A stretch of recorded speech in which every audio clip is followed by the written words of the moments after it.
বাড়িতে রাঙাপুরি hair life hair oil দিয়ে। ব্যবহার করুন রাঙাপুরি হেয়ার লাইফ হেয়ার অয়েল, যা পুরুষ ও মহিলা নির্বিশেষে চুল পড়া, খুশকি, অকালপক্কতা দূরই করে না, মাথাকে ঠান্ডা রেখে নতুন চুল গজাতে সাহায্য করে, আর আপনার চুলকে করে আরো ঘন আর কালো। এক্সট্রা ফুল আর হেলদি চুলের জন্য রাঙাপুরি hair life hair oil.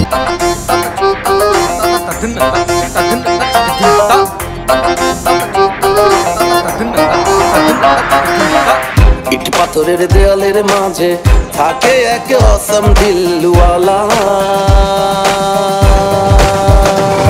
Romantic বাড়িওয়ালা, রোমান্টিক বাড়িওয়ালা, রোমান্টিক বাড়িওয়ালা, রোমান্টিক বাড়িওয়ালা। খায় দায় ঘুরে ফেরে অল টাইম মাস্তি, মন চায় গান গায় যেন অনসৃষ্টি। সংসারে নাই মন, প্রেমে পড়ে সারাক্ষণ, ডটি ডটি ইশারায় ভাড়া তোলা ভুলে যায়। রোমান্টিক বাড়িওয়ালা, রোমান্টিক বাড়িওয়ালা, রোমান্টিক বাড়িওয়ালা, রোমান্টিক বাড়িওয়ালা।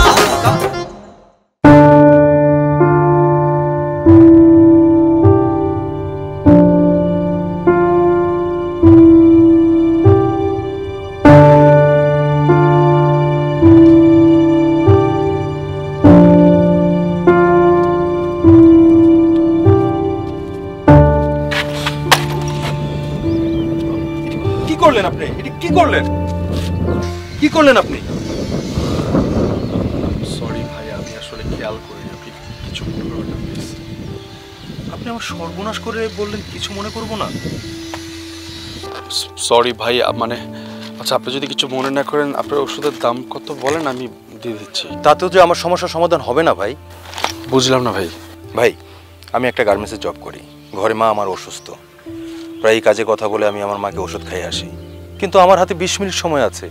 এই সময়ের মধ্যে কখন মাকে আমি ওষুধ খাওয়াবো, কখনই বা আমি ওষুধ কিনবো, আবার কখন ওষুধ খাই আমি অফিসে আসবো, আমি কিছুই বুঝতে পারছি না।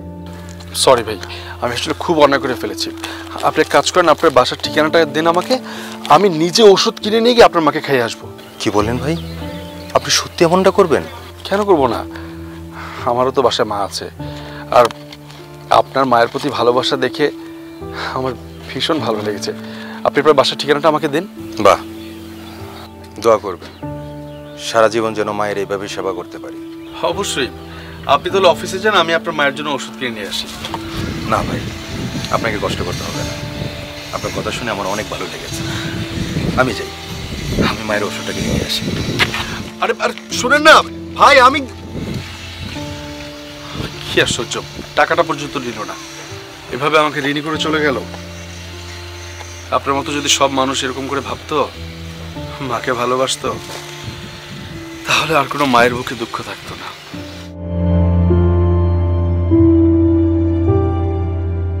কি এত বড় কথা, বাসায় ডেকে নেই বিয়ের প্রস্তাব দেয়? আর কোনো সমস্যা হবে না, ওরা তো আমার আর তোমার রিলেশনের কথা জানতো না। তুমি জানাই দিলে না কেন? বিশাল, তুমি কি পাগল হয়েছো? মানে সব কথা সব জায়গায় বলা যায় না।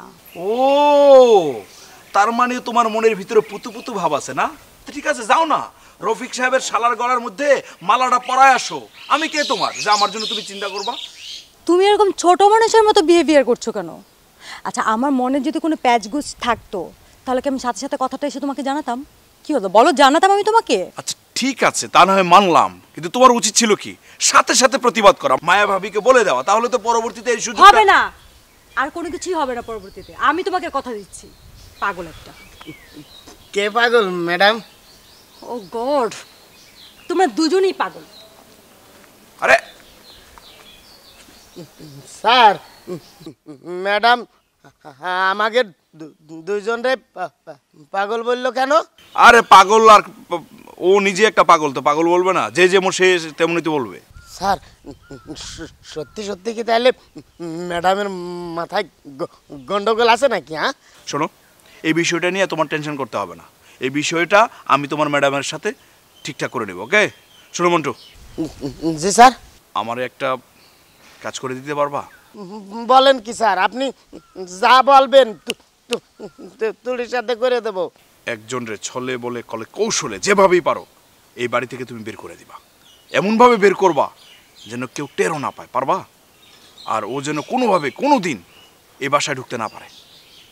স্যার, আপনি কার কথা করছেন? রফিক সাহেবের সে লোক মুক্তার কথা।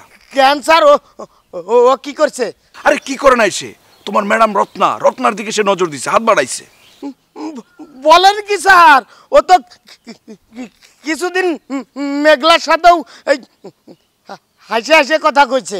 মেঘলা কাজের মেয়ে, তার সাথে তো আর রত্নার তুলনা হয় না, তাই না? আরে আরে মন্টু মেয়ে, তোমার মনটা খারাপ হয়ে গেল কেন?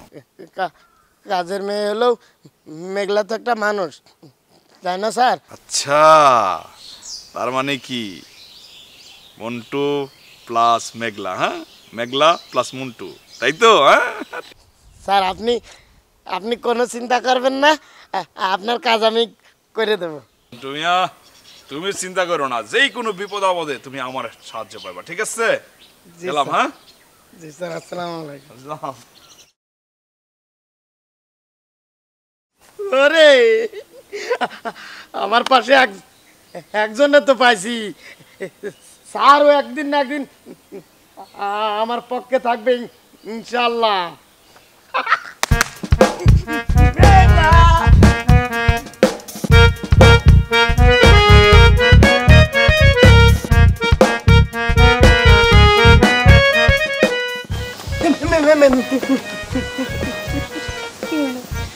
হ্যাঁ, এরকম আমারে দেখে দৌড়ে এসে সামনে দাঁড়ালে লেখেন। সেই কেনর জবাব আমার জানা নাই, তাই তোমারে দেখলে পরে আমার বুকের মধ্যে চুম্বুকের মতো আর কি আকর্ষণ করে, তাই তোমার দেখে আমি আর ঠিক থাকতে পারিনি, পুরা একদম অস্থির হয়ে যায় আর কি। ও আচ্ছা, তাই না? আজকাল খুব রোমান্টিক ভাব দেখানো হচ্ছে। এটাই তো স্বাভাবিক, তাই না? কারণ আমি রোমান্টিক বাড়িওয়ালা মজিদ সাহেব আছে না, আমি তো ওনার বাসায় থাকি, তাই পৃথিবীর সবাই আমারে বুঝলো, চিনলো, খালি তুমি আমারে চিনলে না। আমার না তোমার চেনার কোনো দরকার নাই, বুঝছো? আমি জানি তো সেটা, সেই কারণে তো তুমি আমার সবসময় অবহেলার চোখে দেখো। তুমি তো মেলা বুঝো, এত যদি বুঝো না, এখানে দাঁড়াইয়া কানের কাছে জ্ঞানের জন্য না করে রাস্তা মাপো, যাও। মেঘলা, বলতেছি এই বাজারের ব্যাগ নিয়ে কোথায় যাও তুমি? এই বাজারের ব্যাগ নিয়ে মানুষ কই যায়? বাজারের ব্যাগ নিয়ে কি পার্কে ঘুরতে যায়? বাজারের ব্যাগ নিয়ে মানুষ বাজারে যায় মাছ, মুরগি, ডিম, তেল এইসব কেনার জন্য। ও, তা আবার হঠাৎ করে এসবের কি দরকার হচ্ছে? হ্যাঁ, হঠাৎ করে এইসবের দরকার এই কারণেই, রিয়া আপা ফোন দিছিল, সে বাড়িতে আসতেছে, তাই সে ফোন করে এইসব আমারে আনতে করি। ও তাইলে চলো, আমিও তোমার সাথে যাই। আমিও তোমার সাথে যাই, তার কোনো দরকার নাই। আমি না বাজার চিনি, আর নিজেই সব বাজার করে নিয়ে আইতে পারো, বুঝছো? পৃথিবীর সবাই বুঝলো, সবাই চিনলো, খালি তুমি আমারে চিনলে না। ওরে জীবন দিয়ে যারে আমি বাসছিলাম ভালো।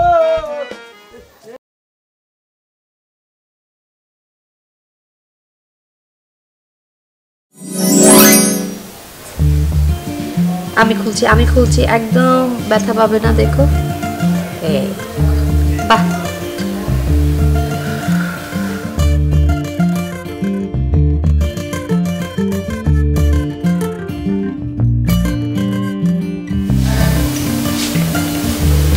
দাঁড়ো,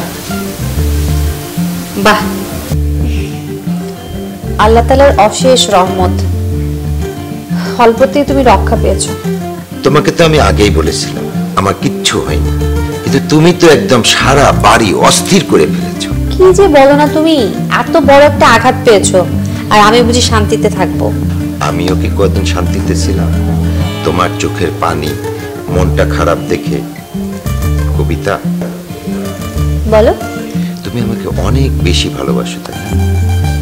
ভালোবাসা মাপার জন্য যদি কোনো যন্ত্র থাকতো, তাহলে অবশ্যই আমি তোমাকে প্রমাণ দিতাম আমি তোমাকে কতটা ভালোবাসি। তার আর প্রমাণের দরকার নেই, তুমি যতটুকু দিয়েছো ততটুকুতেই আমি ধন্য হয়েছি। তাহলে তুমি আমাকে একটা গান শোনাবে। আমার গান কি তোমার ভালো লাগবে? তুমি কি বলো এসব? তোমার গান আমার কত পছন্দ, আর তুমি কত সুন্দর করে গাও। গাও না। এই রাত তোমার আমার।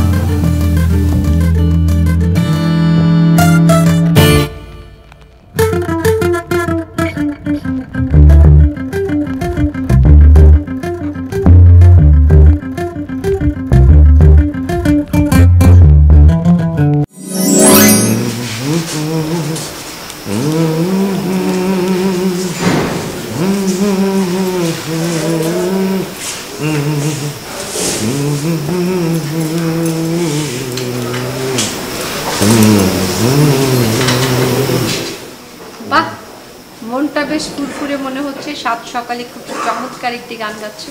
হ্যাঁ, আজ রাতে অনেক সুন্দর একটা ঘুম হয়েছে, তাই নিজেকে ফ্রেশ লাগছে। শুধু কি ঘুমের জন্য, নাকি অন্য কোনো কারণ আছে? আচ্ছা, অন্য কি কারণ হতে পারে বলো তো শুনি দেখি। মজিদ সাহেব, পুরো বাড়ি তো নতুন নতুন ভাড়াটে দিয়ে ভরে ফেলেছো। বলা তো যায় না কাউকে আবার নতুন করে। কি ভালো লেগেছে কিনা সেটাই তো জানতে চাচ্ছ? সেটাই। সেটাই, কারণ আজকাল তোমার মতিগতি আমার ভালো লাগছে না। তোমার স্বামী অনেক হ্যান্ডসাম, তাই হাজারো মেয়ের নজর লাগতেই পারে, কিন্তু কিন্তু কি মজিদ সাহেব? এই মজিদ সাহেব শুধু কি চাই জানো? আমার উপর শুধু তোমারই নজর লেগে থাকুক। আজ মনে হচ্ছে তুমি সত্যিকারের একজন রোমান্টিক বাড়িওয়ালা। এত বছর সংসার করার পরেও তোমাকে এই কথাটা নতুন করে উপলব্ধি করাতে হবে? না, আমি সব জানি। তোমার ওই দু চোখের নজরে কবিতা ছাড়া আর কেউ নেই।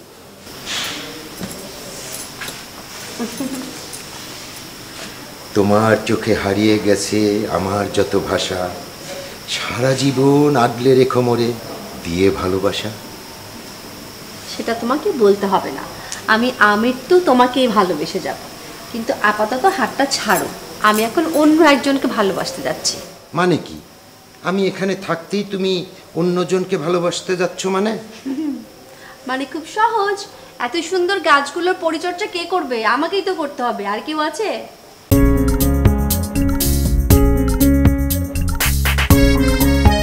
আমাদের আর কোনো চিন্তা ভাবনার অবশিষ্ট নেই, এখন শুধু নিজেদের স্বপ্ন বোনার সময়। সেই কারণে সমস্ত বাধা উপেক্ষা করে আমরা দুজন ভালোবাসার পৃথিবী সাজাবো। প্লিজ ছাড়ো না। ছাড়ো, কি হবে? তোকে দেখলে কি হবে? আমি খারাপ কিছু করছি না, খারাপ কিছু করছো না। একদম প্রকাশ্যে দিবালোকে তুমি আমাকে জড়িয়ে ধরে রাখছো।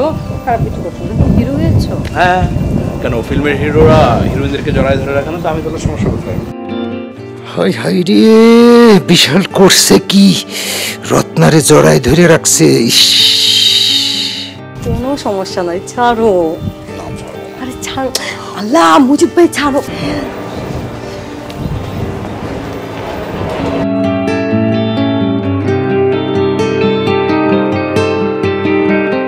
আচ্ছা, আমার বাসাতে থেকে আমার পারমিশন ছাড়া দুজনে প্রেমে হাবুডুবু খাচ্ছ?